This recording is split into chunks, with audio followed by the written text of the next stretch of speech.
think about it, southern Spain, Andalusia, sun all the time. Just think the potential they've got. Potential energy, yeah, but practically turning sunshine into useful work is phenomenally difficult. Yeah, but we're up for a challenge. Culturally vibrant, Andalusia was once one of the poorest parts of Spain. But sunshine is one thing that it's always had in abundance. The Spanish call this region the frying pan, and Dick and Jem are beginning to realize why. It's more like the double oven of Spain, though, because it's blasting in from the top and then welling up from underneath. Spain is determined to use this natural resource and become a world leader in solar technology. And now Dick and Jem have caught sun fever. They want to use it to help green up this traditional finca. I think we've reached the homestead. I'm quite jealous of the guy already, John. He's got a castle.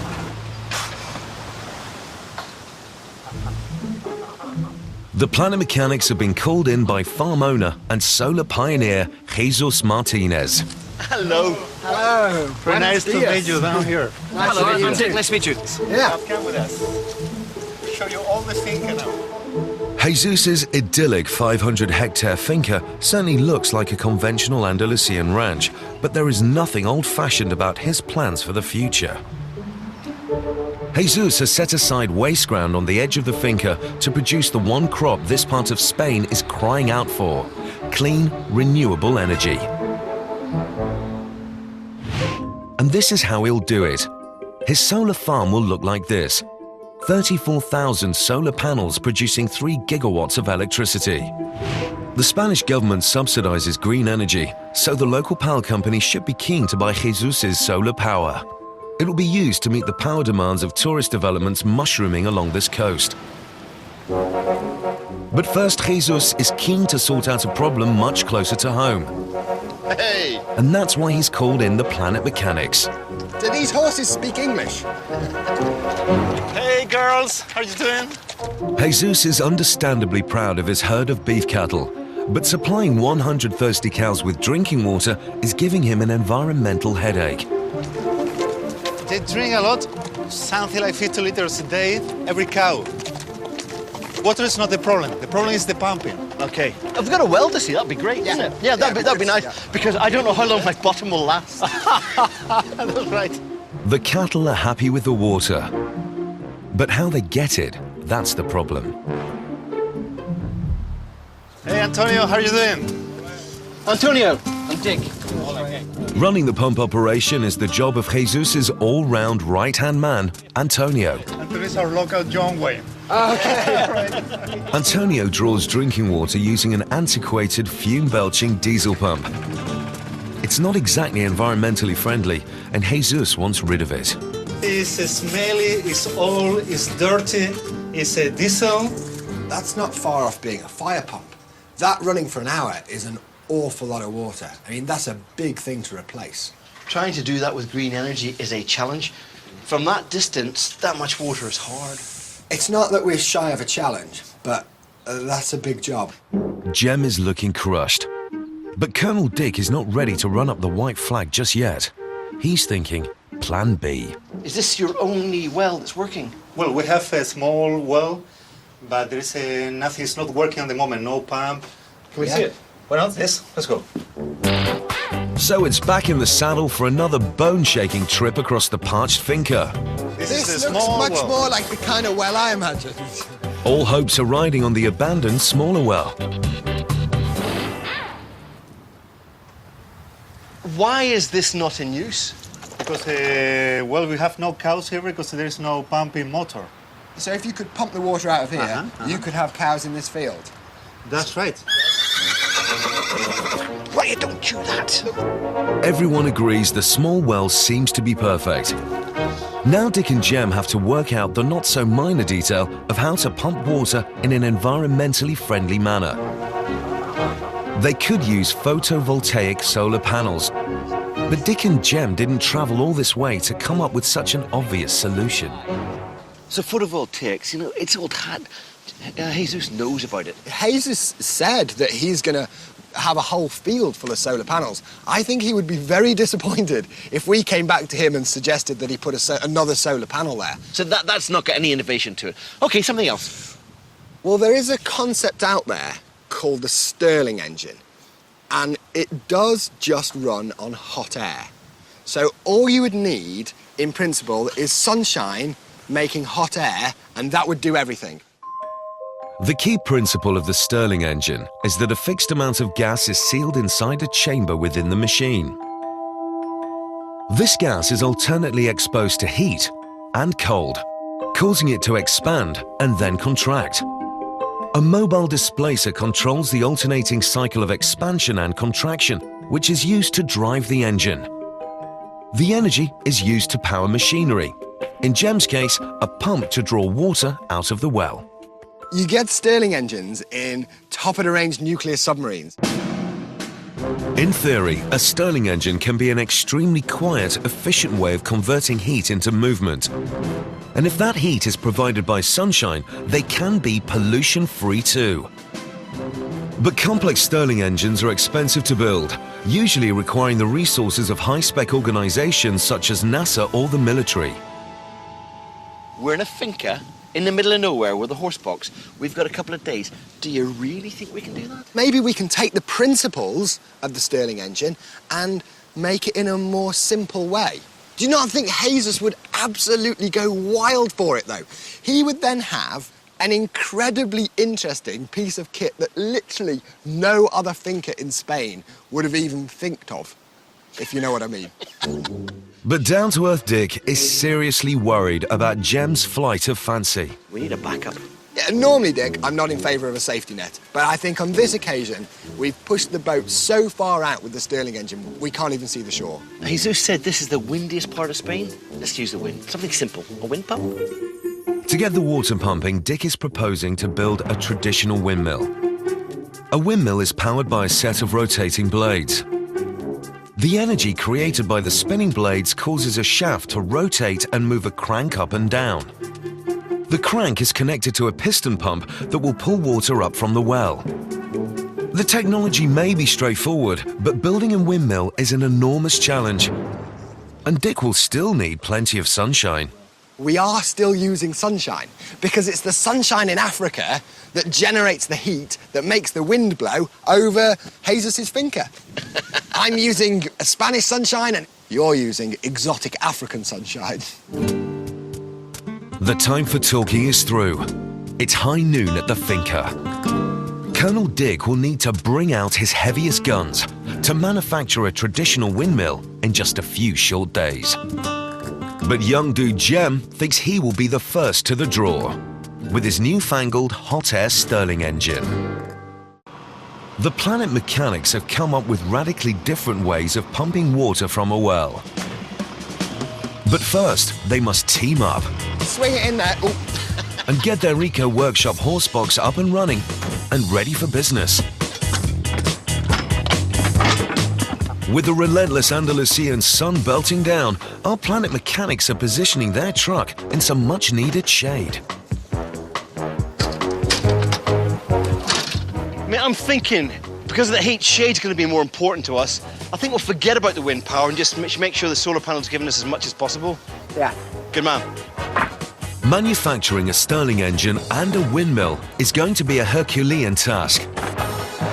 They've got a truck full of tools, as many raw materials as they could transport, and all of their own engineering wit and ingenuity. Everything else will have to be scavenged locally. Jem's come down to earth with a bump. He's finally beginning to realize the enormity of the challenge he set himself. Stirling engines are usually built in high-tech laboratories. He's got to make one out of the back of a truck. Dick's also got a mechanical mountain to climb. He's got a few short days to manufacture a high-spinning windmill. He spotted a batch of old barrels and he thinks he can recycle them to produce a set of blades. It's a smart move. The steel is tough, lightweight, and the concave shape means the blades can capture wind much more efficiently, giving his windmill a better chance of getting moving. A big bonus for Dick is that he won't need to spend time building a tall tower for his windmill. The well is situated on a wide open plain, which receives the full force of the Levanta, the strong wind that blows in from North Africa. Out here, a low-rise windmill should catch lots of unobstructed wind. To be out of the cattle's way, the spinning blades will have to be short. Short blades catch less wind, so Dick will need more of them. But more blades will create drag, which limits top speed. But Dick doesn't care about speed. He knows more blades also means more torque or twisting force. That rotary force will then be converted to drive a piston pump up and down, drawing water from the well. Dick has rustled up an extremely strong disc that he wants to use as the spinning hub at the heart of his windmill. Now he's got his hub, he can work out how many blades he can use. The more he can fit, the more power he will get. When the blades are attached, their spinning motion will turn the shaft mounted in a pair of bearings. Blades on here, center somewhere about there, goes around, water pumps. Nice. Makes you wonder why it takes so long to finish it. Dick may sound confident, but he's got a very long way to go before his windmill can draw in the cows. But at least he's happily getting his hands dirty. Jem's Stirling engine is still stuck at the R&D stage. To cheer himself up, he's got hold of a desktop Stirling engine to demonstrate the principles of his amazing hot air machine. It'll work off the heat from a cup of tea. But even then, it doesn't quite start itself. So there we go. So the heat from your tea keeps this plate hot, and the air keeps this plate cool. And the little insulating piston inside moves the air from the hot side to the cold side. And in doing that, the air expands and contracts. When the hot air gets to the top of the cylinder, it rapidly cools and contracts, forcing the displacing piston down. This continuous cycle of expansion and contraction drives a second smaller piston, which provides mechanical power to turn the wheel. So I figure if I'm going to make you a Stirling engine that has any chance of pumping water, it's going to need to be thousands of times bigger than this. But Jem is still desperately trying to work out just how he's going to manufacture his version of a Stirling engine.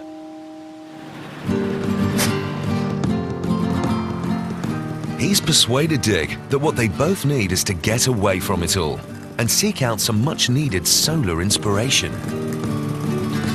After a 2-hour drive, they get their first glimpse of one of the most staggering sights in southern Spain. Europe's first commercially run solar power station. That's like nothing I've ever seen before. It makes our trip feel more like a pilgrimage. Do you know what I think? It's got that sense that there should be music just striking up from the heavens. It's impressive. We've got to go and get a closer look. The solar tower, situated just outside of Seville, is a futuristic vision of how energy could be generated throughout the world's sunniest regions. It appears to me as though somehow some massive science fiction nut landed the job as Spanish Minister for Electricity. At ground level, the scale of this operation is mind-blowing. But in practice, how it works is amazingly simple. We've got mirrors shining up, getting something nice and hot up there and making electricity. A giant field of steel reflectors, or heliostats, surround a central 115-meter-tall concrete tower. The rows of heliostats steadily rotate to track the path of the sun. Throughout the day, they capture and reflect sunlight towards the top of the 40-story tower. The intense light is concentrated on a heat exchanger, which converts solar energy into steam. This steam is blasted into turbines generating 11 megawatts of electrical power, all without a single puff of greenhouse gas. Keeping the sunshine reflected off these must be a mammoth job. Keeping them all polished. That's not a job I'd fancy. To find out about the running of the plant, Dick and Jem caught up with the operations manager, Mr. That Carer. is impressive. It's quite simple. It's like a giant steam engine with many mirrors pointing at it. Sure. It's a very simple concept, but it requires a very accurate design and control to fit every piece together and to make it run in a very commercial way. This is the first solar tower working in a commercial operation in the world and producing the electricity that it is expected from it. That's amazing. It's like Greek technology, Victorian steam technology, and cutting-edge electricity. In all the areas where it's too hot to grow anything, you can just farm sunshine. Sure. And this particular solar farm is expanding fast. A second solar tower will soon come on stream, and eventually this plant should produce enough energy to power Spain's fourth biggest city, Seville. And this plant is keen to branch out and develop other methods of solar energy generation. These futuristic structures may look very different from Gem's desktop model, but they are in fact Stirling engines. Gem is obviously keen to get a closer look. But the presence of the maintenance crew is only fueling Dick's skepticism about the Stirling engine's reliability. Yeah. Feel the sun off there. But the thing looks like it's just insulation held together with tape. There's not an awful lot of precision looking up there. I bet inside that there will be a frightening level of precision. But it's not working. I think when you're pushing the frontiers of science, you can't expect things just to fall into place. Oh, Jesus will really enjoy that. Jesus, I'm pushing the frontiers of science. My cows are thirsty. But yeah, hey. I think that's why we're using the ancient technology of the windmill as a backup system. And that's a timely reminder to Dick. His windmill is still a very long way from spinning. As for Gem, he still has to prove that all his talk about Stirling engines is not just a lot of hot air. Back at the ranch, Gem's first task is to construct an airtight chamber. To get the engine moving, one side must be hot, the other side cold. We're going to need thick aluminium for the cold side. On the hot side, it's effectively like a greenhouse. I thought we'd go for like a tough plastic. How do you say that in Spanish? I know the numbers 1 to 3 and hola. I can say beer. I'll come out with you tonight then, Dick. Okay. Gem's finally got a plan, and he's wasting no time putting it into action. The sun shines through a transparent plastic cover onto a black painted displacer. The heat warms the trapped air. On the other side of the machine, an aluminium plate chilled by running water cools the air. Air expands in the hot side and contracts in the cold side in a continuous cycle. This movement should give him enough power to pump water. Gem's getting to grips with that large sheet of aluminium, which will make up the cold side of the box. Aluminium is an excellent conductor. When this metal is exposed to cold water, the temperature of the air in this side of the chamber should drop rapidly. The water's going to come in at this end here, run down it, and then we should get plenty of cooling. Yep. The sort of factor that gives us the power out the engine is the temperature difference. So the colder we can get the cold side and the hotter we can get the hot side, the better it's going to be. So every degree counts. It really does. Every degree counts.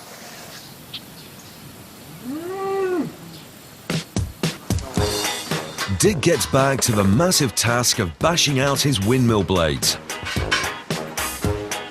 Windmills have been used to drive pumps for centuries. But by using recycled materials to build his, Dick's putting a new spin on a tried and tested method. The curved shape will ensure the blades catch the wind, but they need to be set at an angle to increase efficiency. We need our blades at 45 degrees, so it starts with less wind. And I guess you do want them all the same, otherwise the thing's going to be rattling around a bit. We have to get them all the same. The windmill blades are angled. The skill here is to angle them steeply enough for the windmill to start easily, but not so steeply that they become inefficient or unstable when they turn quickly.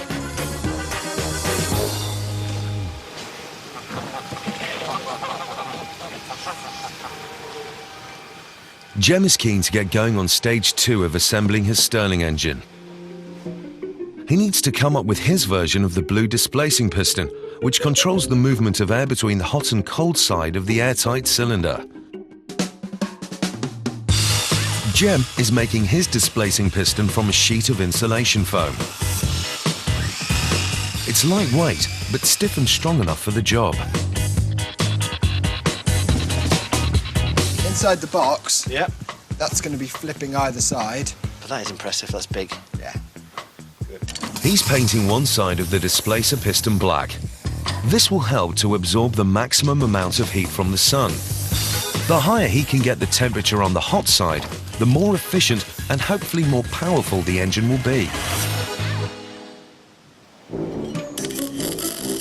Dick's been up since sunrise, and he's almost finished fitting together his 16-blade rotor.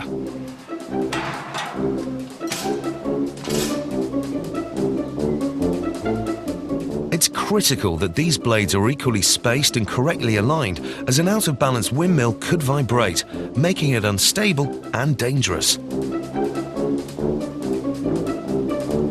Jem, mate, could you use the lift across with this, could you? It's all quite sharp and it's all quite heavy. If a blade shears off, it could destroy the whole windmill and cause carnage amongst the cattle. That's quite nice, isn't it? It's kind of beautiful. My next challenge is I've got to turn the roundabout, the spinning motion into an up and down. Sorry, I was hypnotised when you said that. What was it? I think you could end it with hypnotised cows.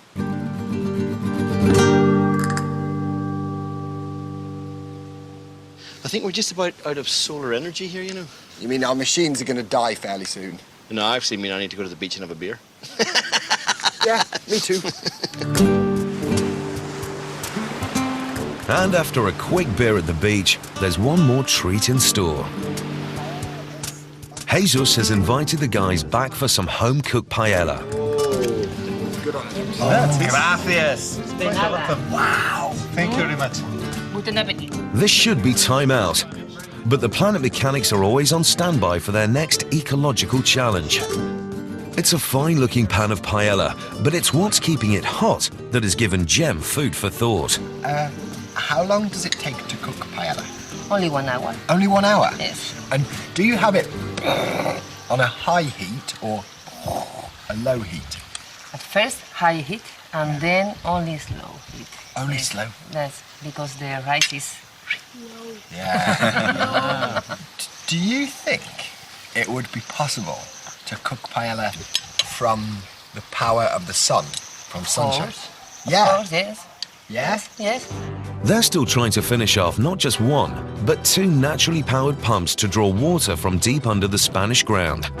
And now they've accepted the challenge of cooking a huge paella using nothing but the power of the sun.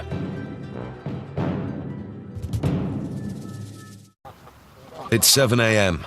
and things are already hotting up at the finca. Jem's reached a crucial stage of constructing the Stirling engine. On the miniature Stirling engine, the rapid expansion and contraction of the air inside moves the power piston. It's this which delivers the power to turn the flywheel. Jem's planning to fit his power piston to the hot side of the box. Once they're up and running, Stirling engines are renowned for their smooth, continuous motion. NASA wants a solar engine to power a deep space probe. However, it's unlikely their model will be made in a truck. Oh, it's getting warm already, mate, and we're in the shade. With the power piston completed, Jem can finally snap together his big box of tricks. Colonel Dick's been transferred from windmill duties. It's time for his next masterclass in Stirling engine physics. How much energy is this going to make? Hopefully, almost as much energy as it takes to lift it. That's the piston that's going to be moving the flipper. So that's what times hot, cold. And then over here, now. Show me the power then. Dick, as machines go, this is the mechanical equivalent of rubbing your stomach and patting your head. Okay, so when the flipper inside is at the aluminium end, then the sun streams through, the air gets the entire heat of the sun, gets hot, expands, and then pushes that out. Look at that power! That works the pump. Dig looks impressed. But with a field full of thirsty cows to water and a whole town hungry for solar paella, he's keen to finish his windmill. Dick, have you got up and down motion there? We have indeed. Spin this. Go on, look. It's going around, okay? This is turning. A little cam makes it go up and down. Simple. But down, this is the important bit. Down through the centre of the whole mass system, we're going to have a rod pushing onto the pump, pushing and pulling, which is going to pull the water up for us. So every time it goes down, collects some water, lifts it down, lifts it down, lifts it. As the blades spin, a crankshaft steadily rotates, powering a long rod in a steady up and down motion. This rod is contained in a long pipe and connected to a water piston pump. When the rod rises, water enters the pipe through a valve at the bottom. When the piston drops, the trapped water forces down and closes the valve. This water is then forced up through a second valve, through the piston and up into the pipe. As long as Dick's blades keep spinning, a steady flow of water will be pumped up from the well.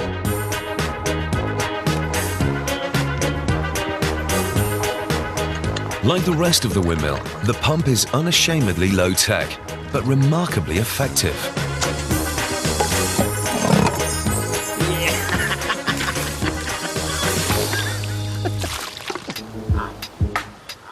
It's D-Day for Gem's Stirling engine, and it's set up for its trial run. The transparent front is collecting heat directly from the sun and getting a boost of extra sunshine from the reflector. The cold aluminium back is doused down with water for extra cooling. With no internal combustion, Stirling engines have a reputation for quiet efficiency, but they're also notoriously difficult to get going. It doesn't quite start itself. So there we go. To help to start and maintain his engine's timing, Gem has connected it to a large U-shaped water pipe. He's hoping it'll act like a liquid pendulum. Gem needs to get the displacer moving between the hot and cold side of the engine. He hopes to start this movement by sloshing the water back and forth in the U-shaped pipe. The water acts like a pendulum, creating pressure variations which push and pull on the piston that drives the displacer. Okay, we want to get started. We put a plunger in. Yeah, give it a go. Gonna start going in and out. Dick's on plunge duty. It may do. Here we go. Don't put me under pressure. Here we go. Here, one plunge. He provides the pressure kickstart to get the engine going. Yes! Well, that's working. It's not very fast, but the piston is actually moving. As the pressure increases in there, the power piston starts working. But there's a problem with that big flipping displacer. Now, the flipper inside moves a tiny amount, but I think That should be moving. it should be, but I think what it is when we filled this with water, it squeezed all the air up in here. This is now under pressure inside. And I think Excess pressure means the piston that's supposed to act on the displacer isn't working. It's sticking against the cold side, stopping it moving. I think to get round the problem of there being excess pressure in there, we should buzz a little hole in here, release some of the air, and then seal it back up again. So Gem drills a small hole to release some of the pressure.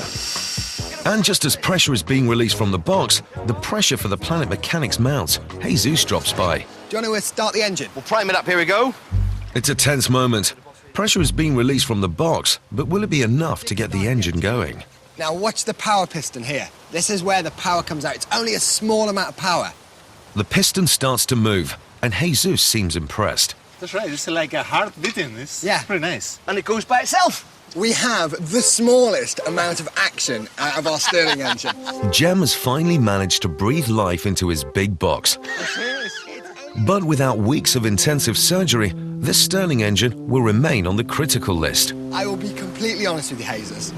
It's sort of late afternoon sun now. Even in the middle of the day, in the middle of June, this is never going to pump water out of your well. It's collecting heat and cooling, but the temperature difference between the two sides is too small. Jem's engine is just too inefficient to turn heat into power. It shows that Stirling engines do work. It just also shows they're nearly impossible. But Jem shouldn't feel too downhearted. He's built a fantastically complex engine in a matter of days, using the most basic of materials. It's been a sterling achievement.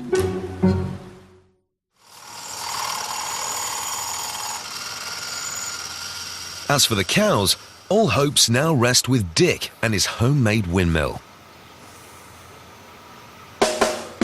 So it's back to work, and Dick gets down to finishing off the frame that will hold his big set of blades. Next, a tail fin, which will keep the rotors facing straight into the breeze to pick up maximum wind force. So for Dick, everything has finally come together. It's time to take his windmill out for a spin. The recycled rotor is an impressive sight, but Dick better hope that all those sharp blades are firmly bolted down in place. Looks like a wind pump to me. Hey! Antonio, vamos? I think I told him the right thing. Hold on, mate. We could go backwards.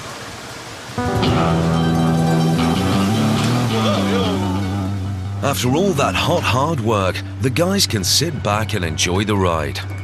Erecting the windmill should be a breeze. Fine day for it. But there could be a problem. Okay, nice and close. The well is situated in the most exposed part of the finca. The Levanta wind has been steadily rising throughout the afternoon, and that could spell trouble. Let's see if it lines up, okay? Hold on. Perfect, bring it down. Dick, it's too windy. It's not. I don't even like that up there. Can you imagine doing that with a 6-foot diameter kite on the end of it with razor blades attached? Well, that's what it is. It's just nothing but sharp metal. It's yet another blow for the wind-battered mechanics. Viento flojo mañana. Absolutely. Entonces. Okay. Mañana. It's a word that Dick doesn't need translated. The only hope is that the storm blows itself out by tomorrow. But there's no question of simply sitting it out. Jem has to find a way of cooking a large pan of paella at tomorrow's town festival. That trip to the solar tower has got Jem thinking. Here, the banks of reflectors rotate to track the sun and concentrate all that energy onto one small area. If Jem can find a way of reflecting enough sunlight onto the paella, he stands a good chance of cooking it thoroughly without poisoning the festival goers. It's not taken Jem long to rustle up an experimental prototype. Dick, what are you doing, mate? I've got a long-powered death ray. It's amazing. Suck the air out of here. It then pulls that into a curve. That curve then focuses the sunlight on anything, and you can fry it. I don't believe it. Check this, right? When Jem sucks the air out of the big bowl, the reflective cover is pulled into a curve. This means that all of the sunshine hitting it is reflected into one super powerful focus point. Whoa! Which, like he says, enables him to fry anything. It's ace. Paper, cardboard, and even clothing. We could dry my sweaty socks. Be very careful with that, Dick. Oh, it's drying nicely. That's not drying. That's catching fire. Bit of damage, mate. Clearly, Jem's solar cooker is still a work in progress. It's the final day at the finca. And the planet mechanics have one last chance to draw water from Jesus' well. It feels quite nice now. It's not so bad. Yes, that's it. It's better. Yeah. Oh, it's not too bad. That ferocious wind has died down overnight. Conditions are perfect for windmill erection. Dick and Jem lose no time preparing the ground for the big lift. It's a heavy job, and they've called in Antonio. We're now going to lift some heavy weights. Venga, vamos a montar. Yeah, he doesn't understand, but he can do the hard bits. Dick is keen to delegate the hard work, but Antonio seems to have other ideas. As Dick and Jem struggle with the heavy rotor, he's put himself on lightweight pole duty. But this job is crucial. That pole is stopping the blades spinning out of control at this vital moment. Right, get up there and hold that up there so it doesn't come forward again. Jem secures the rotor while Dick bangs in the final bolt. Okay. It's in place. Now it's on to fitting the pump. You ready? It's going to go in the water now. Yes. Now that gets fed down through the end. Yeah. There, that's in. Everything is finally in place for the big switch on, and Jesus has arrived bang on time. As soon as Jem cuts the safety connections off, yeah, and I pull this piece of wood out, it starts to turn and pump water. No, that sounds great. It's the last one done. I'm so pleased we're doing this today, not yesterday. If you want to go over there and watch the end of that pipe. Okay, that's a good idea. Jesus, Here we go. This it's thank yours. You. Thank you very much. Look at this, here we go. That's right. Come in. It's going in and out. Yeah, look, there's water coming at the top. Yes, We've got a bit of pressure. Yeah! Oh, look at Dick that. and Jem, Hey, Antonio, this is great. This is Look at great. The that. first water by windmill here in the finca. It's a brilliant success.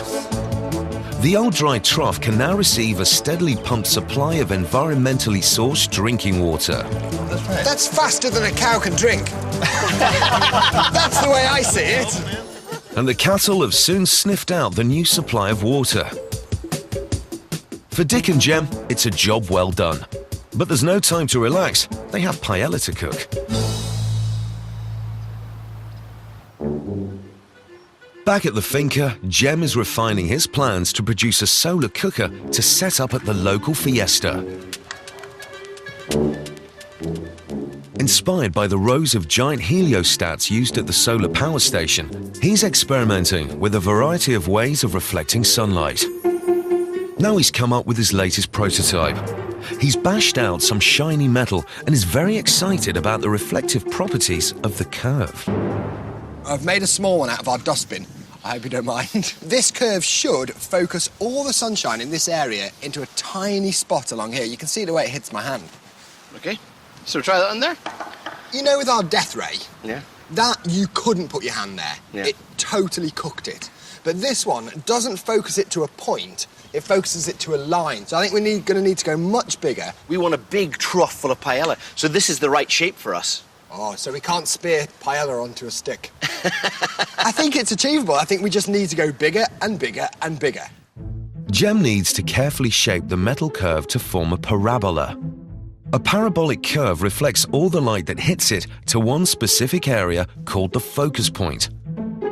The trough must be positioned along this line of focus. The reflected sunlight should then heat the bottom of the trough and cook the paella. For the plan to work, Jem's got to get his parabolic curve spot on. If he gets his sums wrong, the planet mechanics could be eating humble pie.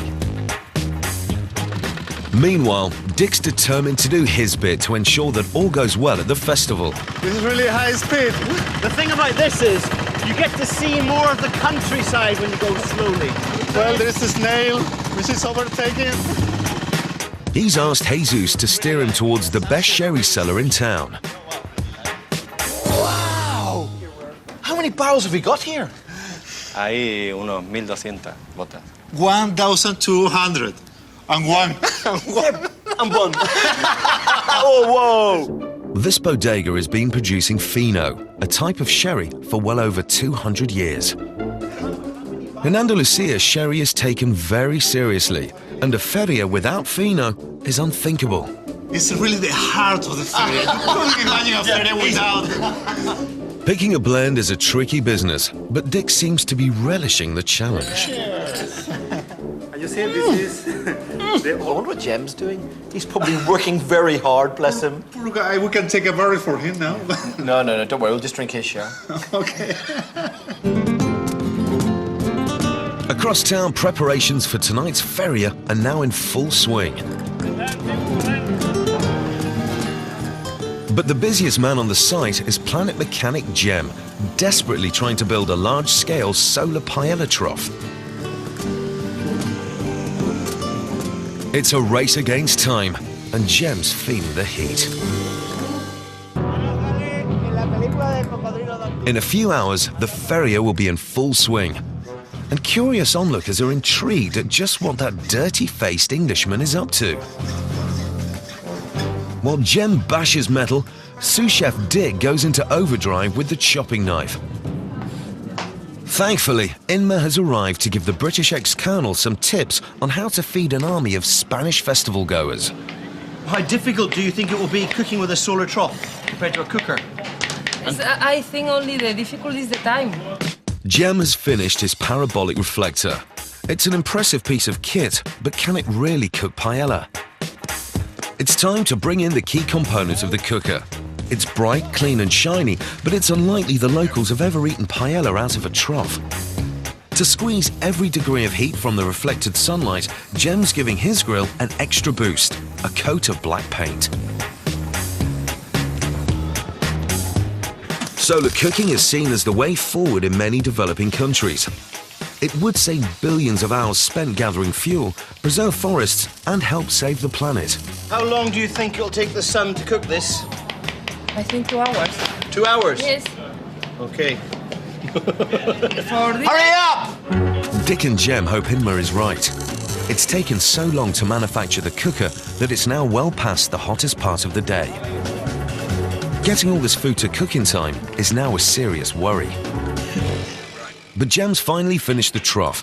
The reflector is ready. It's all systems go for the big solar switch on. Shall we give it some sun? All right. They're unveiling. It's going to start getting hot now. Way! There we go. Is this hot? It's very hot. Jimmy, you keep it in the sun. I'll start chucking the ingredients in. That's the deal, Dick. I'm going to make myself up a sun stick. Amazingly, the trough has reached high temperature within seconds. It's time to get cooking. Jem has made a huge wooden frame with calibrated notches. This will allow him to constantly maneuver the cooker so it can track the steady movement of the sun. Now the maximum amount of power is blasted up at the trough.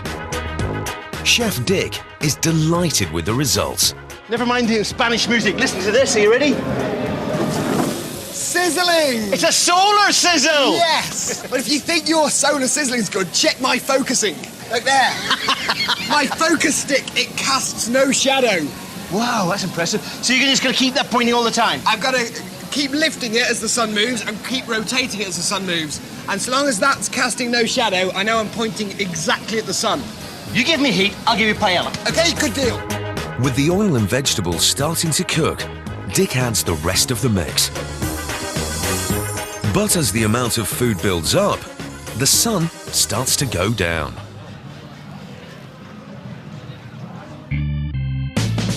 As the food gently simmers, Jem battles to get maximum sunlight onto that trough. He not only needs to notch up the reflector, he must maneuver the whole cooker in a desperate chase for the last of the sunlight. Sizzling away well. Outside the tent, the ferry is starting to get into full swing.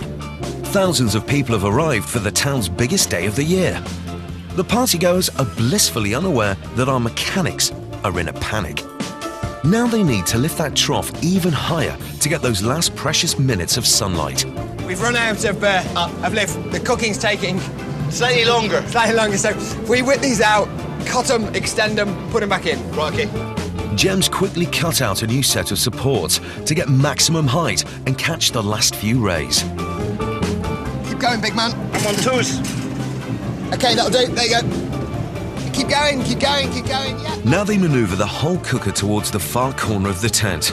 It's their last ray of hope. That's good. The guys are looking drained, but their guests seem happy enough with Dick's choice of sherry.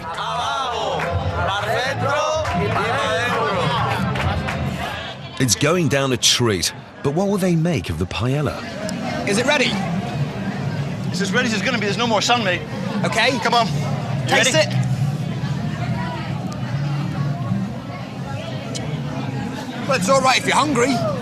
Let's see what Jesus in the mask. Okay. Let's get it down. It's a tense moment. Jesus has lined up the whole family to pass judgment on the sun-cooked dish.